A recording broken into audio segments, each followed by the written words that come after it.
Et bonjour tout le monde et bienvenue dans cette toute nouvelle vidéo. Aujourd'hui c'était une vidéo visite de gare. On va visiter la gare des Sables d'Olonne. Et oui, je suis encore au Sables d'Olonne. Donc je vous tourne cette vidéo au Sables d'Olonne. On va visiter cette jolie gare des Sables d'Olonne, construite en 1866. Enfin pas ce bâtiment là, mais on va en reparler. Et donc on va visiter cette jolie gare. Je vous rappelle que si vous voulez rien louper des prochaines vidéos, n'hésitez pas à vous abonner et à activer la petite cloche de notification. Et je remercie tous ceux qui s'abonnent à cette chaîne. Ça m'aide énormément. Vous êtes les big boss, vous êtes les meilleurs. Et si vous l'avez toujours pas fait, n'hésitez pas à vous abonner pour ne rater des prochaines vidéos. Et n'hésitez pas aussi à faire briller le pouce en l'air et à commenter et à partager cette vidéo. Et du coup, on commence tout de suite à la visite de cette jolie gare des Sables d'Olonne.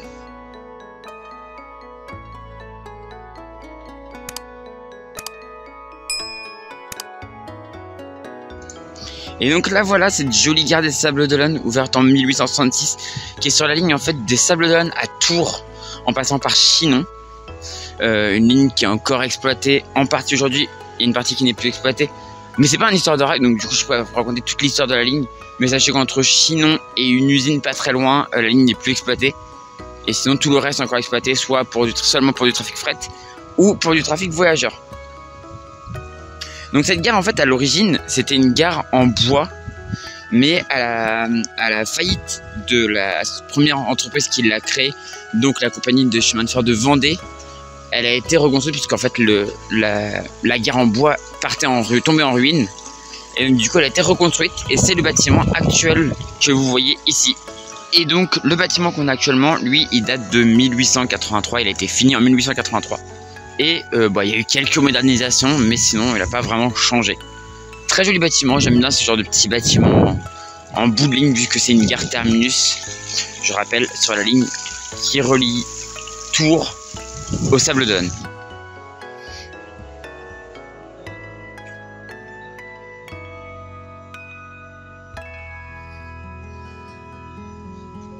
Alors vous avez pu voir que là, à l'intérieur ça fait assez moderne, hein. L'intérieur fait assez moderne, ça a été modernisé. Mais sinon voilà, quand on sort dehors, on retrouve un côté un peu ancien que j'aime beaucoup. Vous avez du coup 3 voies à quai, donc une voie ici et 2 voies là au milieu qui sont à quai. Et cette gare elle a eu une particularité à une époque, c'est qu'elle avait un... Donc il y a plusieurs trains qui viennent ici. Il y a des TGV et des AGC, enfin pas des AGC mais des TER, parce que là c'est du Régis en plus, mais des TER, qui viennent de Nantes généralement, ou de La Roche-sur-Yon.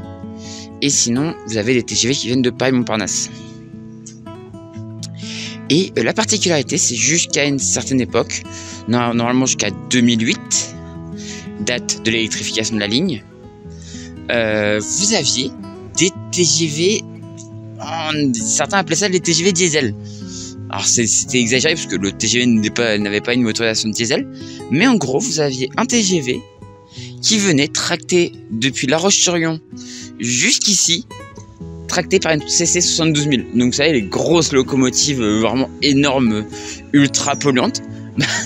Le TGV était tracté depuis La Roche-sur-Yon jusqu'ici par une CC 72000. C'était un délire des conseillers départementaux de Vendée qui voulaient absolument le TGV au Sables d'Olonne, mais il n'y avait pas d'électrification. Donc du coup on a dit bon, on va mettre une C72000 devant un TGV. Bah oui, bien sûr. Et donc ils l'ont fait. Maintenant la ligne est électrifiée du coup jusqu'à La Roche-sur-Yon. Et donc les TGV qui arrivent de Nantes en fait, ils prennent la LGV, ensuite ils descendent sur Nantes.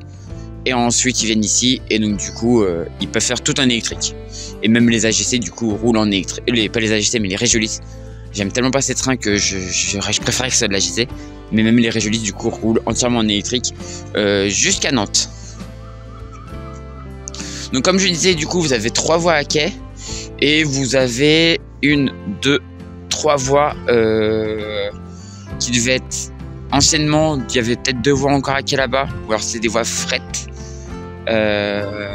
Mais du coup maintenant qui servent de voies de service et aussi qui devaient servir, je pense, vu la configuration, je pense que les TGV venaient sur cette voie là, ici là, enfin le TGV avec la 72000 devait venir cette voie là, elle devait larguer le TGV là, venir jusque là et ensuite repartir là-bas et se remettre en tête là-bas, je pense.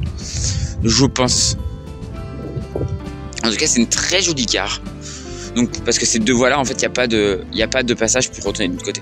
Ces deux voies-là, en fait, sont vraiment que pour de l'autome, quoi. Donc, bah, maintenant, les TGV, c'est bon. Mais à l'époque de la C72 000, ça serait pas passé, quoi. Ça aurait pas pu se faire. Donc, c'est une gare qui est plutôt bien desservie, hein. Il y a quand même pas mal de passagers. De ce que je lisais, il y a quand même pas mal de passagers. Voilà, en 2023, il y a eu 553 077 passagers. Donc, ce qui est loin d'être ridicule.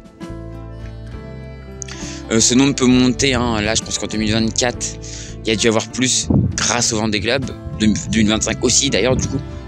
Les années Vendée Globe il doit y avoir plus de monde encore, mais en tout cas une année normale c'est à peu près 553 000 passagers.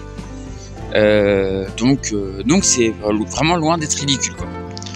Alors comme vous avez pu le voir du coup à l'intérieur il y a des guichets, donc on peut encore acheter des billets à un guichet avec une personne. Et du coup je disais qu'on était desservi du coup par des TER qui arrivent de Nantes ou des TGV qui arrivent de Paris, mais l'été il y a aussi le train des plages qui arrive de Saumur, voilà, et donc qui lui du coup prend en partie aussi la suite de la ligne après La Roche-sur-Yon, donc la ligne vraiment historique qui vient au Sable d'Olonne, parce que comme je disais la ligne c'est Les Sables Tours, et donc il prend vraiment la ligne historique. Et c'est le seul qui prend quasiment, qui prend plus loin la ligne, puisque comme je disais, là, les trains là, eux, ils vont jusqu'à Nantes, voire même ils finissent à La Roche-sur-Yon. Un peu plus loin, il y a du fret sur la ligne, notamment pour desservir à la Motte-à-Char, je crois.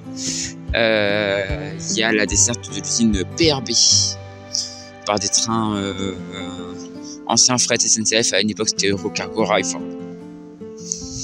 En tout cas, la gare, elle est vraiment dans un beau style, un style bien ouest, quoi. Hein. Bien ouest. Et vraiment un style que j'adore. Avec son abri là devant, c'est vraiment magnifique. Vraiment magnifique. Alors, faut savoir qu'à une époque, la gare était aussi desservie par un chemin de fer métrique. On peut faire le tour en se baladant.